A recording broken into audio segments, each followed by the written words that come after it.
Now let me show you how you can enter email password on the iPad. So if we go to the settings app of our device, on the left panel we can go to the bottom and click on apps.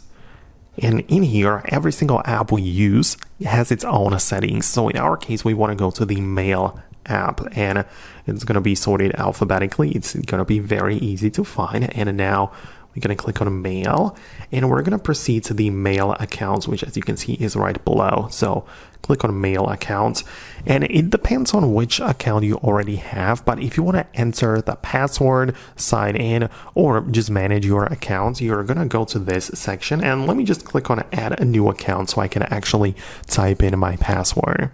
So right now I'm adding an email account, so I can either type in the email address in here. So if I go and try to sign in with my Gmail account, so let me just type it all in.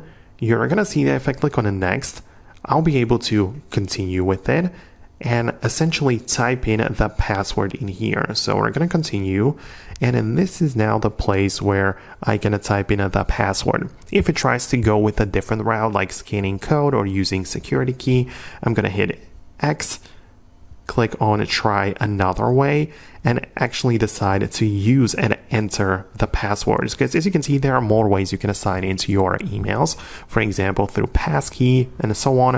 I'm going to click on enter password, and this is finally the text field for entering the password for this particular email address. So this is how you get to the page where you actually type in your password. So that's one thing. Of course, this was just the Google example, but you can as well click on in the add account section. You can also choose a provider from the list, so it doesn't have to be Google. It might as well be Microsoft Exchange or Outlook, Yahoo, for example.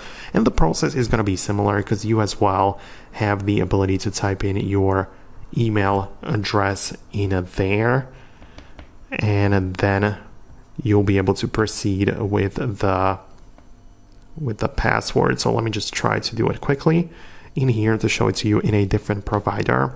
And once you hit done, you can as well type in your email and then the password into the mail selection. So I hope it helps. That's what I wanted to explain. Let me know your thoughts and opinions below. Subscribe for more, and I'll see you later.